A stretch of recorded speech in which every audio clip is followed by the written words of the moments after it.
Hey guys! In this video, I will be going over how to heal Grim Batol in Mythic Plus as a resto shaman. I will include trash as well, so without further ado, let's get started. So for this dragon, in case you guys didn't know, you can LOS the AoE. Sometimes you get a dot at the same time as the AoE going out, so it's dangerous if you don't LOS it. You can also save a lot of damage done to yourself, especially in hierarchies.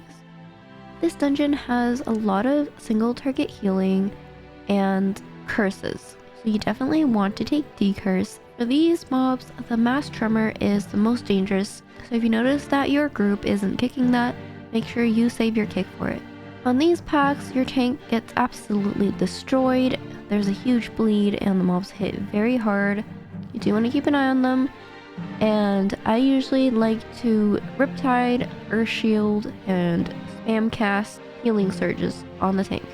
You also want to use your stops as much as possible because it gives the tank a little bit of time to recover while the mobs are CC'd. Of course, the common theme is to keep your healing rate down and use your downpour for the tank to give them bonus HP.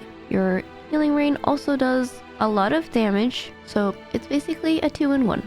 For these dragons, you definitely want to snipe that dragon pack over there. I see that my team is already going for it, so I save my ones for bigger packs. But basically the goal is to save as much time as possible, and you want to kill as many big packs as you can. So here we accidentally pulled the dragon, and I didn't have a kick for the mass tremor, so it went off. However, I was pretty free because none of the previous packs did anything, so I just went ahead and sent my Spirit Link Totem just in case.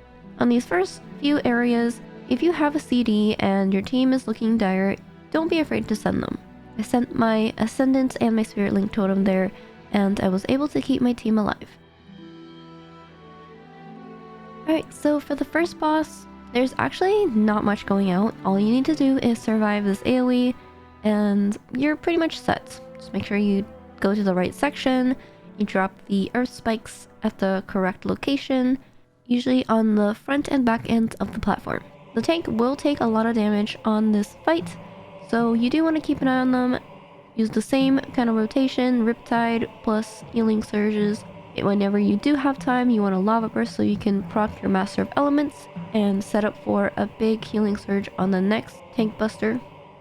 Since this AoE damage is not pulsing and it's more of a burst damage, you can use your downpour early because you don't need your downpour to heal the group, but you need it to give your group the bonus HP to survive the damage. In hierarchies, this will matter a lot more. It can mean the difference between your team surviving that one shot or not. Of course, if you have an invis or meld or anything, you can get rid of that rock spike debuff. I just decided to send my Spirit Link here because there was not much other damage going out.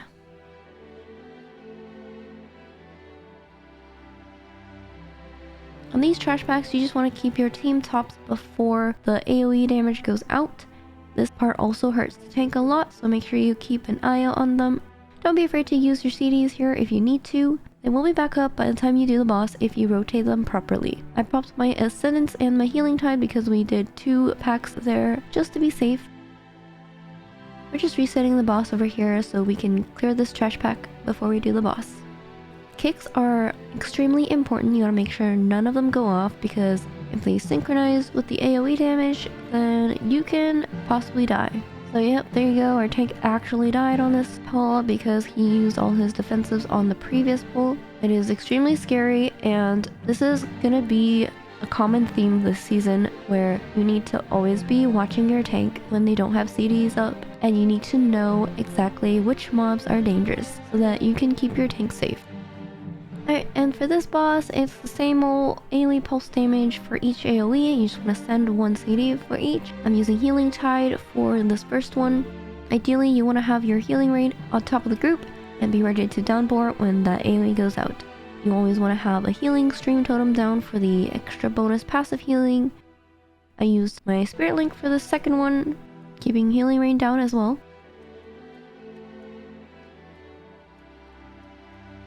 popped Ascendance on that third AoE there.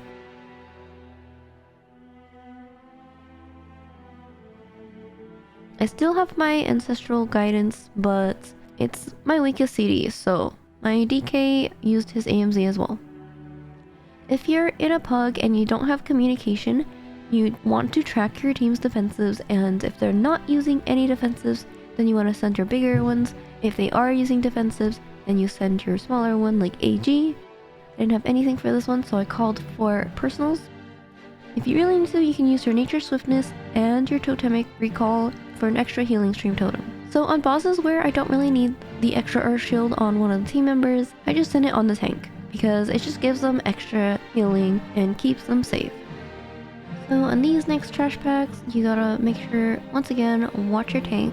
If they have CDs popped, you should be okay. Make sure you don't miss any kicks. Use your stops as well. This is where you need to start using your decurses. For the lava benders, just make sure everyone is topped before the circles come out. There's also pulsing damage, so you want to use your CDs for this as well. I was being greedy here and trying not to use CDs, but if you really need to, you can. As you can see, I still had Healing Tide and Ancestral Guidance up. My Ascendance was coming up in a few seconds as well. So I could have used CDs there. On Hierarchy, I probably would have, but just letting you guys know, if you need to, the tools are there. So this pack has 2 lava benders, which means there's going to be a lot of AoE pulse damage, and you just want to make sure you use your CDs. So I used my Spirit Link Totem for that first AoE pulse damage. I still have my AG, I used my Ascendance as well. You don't need to worry about this next boss here. It does nothing in the beginning, because there's only one source of damage coming out if you decurse everyone. Yep, we have 3 decurses, which makes this part of the fight very easy. This fight is pretty easy for the healer. All you need to do is not get hit by ads, decurse, and make sure your team is topped before the next buffet goes out. If you don't have that many decurses, it's better to save your big CDs for the curse.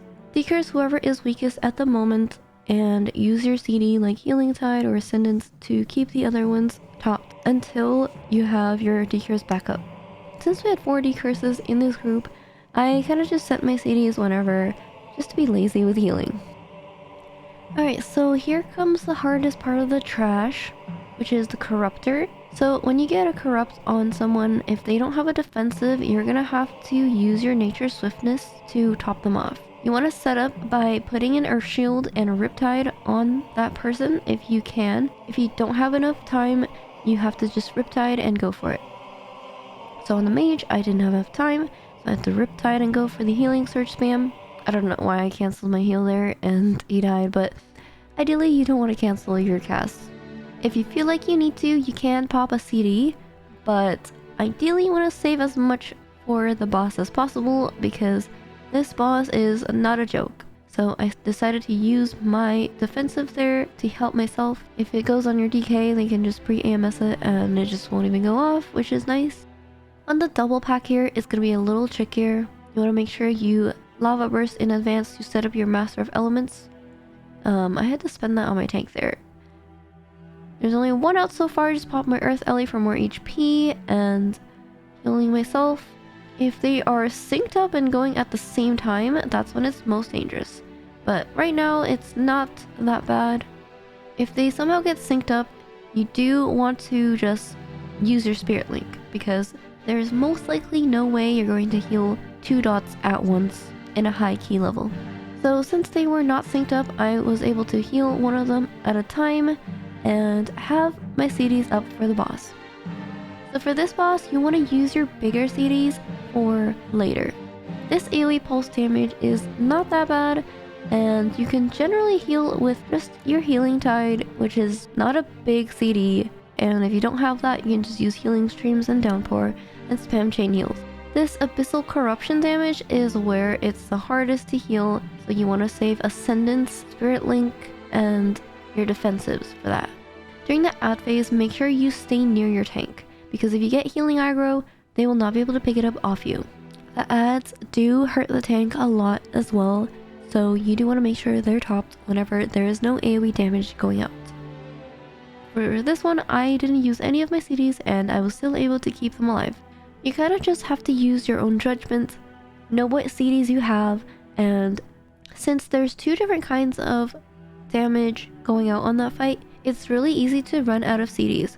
So whenever you see an opportunity to not pop a big CD, you want to avoid it as much as possible. For this corruption, I decided to just drop my Spirit Link totem because I had it up. I probably could have saved it there, but I didn't know that my DK pre-AMS'd it and my mage was gonna ice cold. So I popped my HE there because I saw that my Shaman was taking extra damage from the ads, and I wanted to make sure they were topped. I was able to save them there, so that was good. My healing tide is coming back up and I still have my ascendance. I want to pre-spread as much as you can for this. I just popped my healing tide for this because I saw that my mage was almost dead right before that happened, and I luckily got an ascendance proc and used my downpour right at that moment. So at this point the boss is almost dead, so I just popped my ascendance just to keep everyone alive at the end. And that's it. If you have any more questions, make sure you let me know in the comments down below. I will keep making these guides for the rest of the dungeons. I already have one out for Stone Vault if you want to check it out. And don't forget to check out my other videos as well on this channel. Thanks for watching. Don't forget to like and subscribe, turn on the notification bell, and I will see you guys in my next video.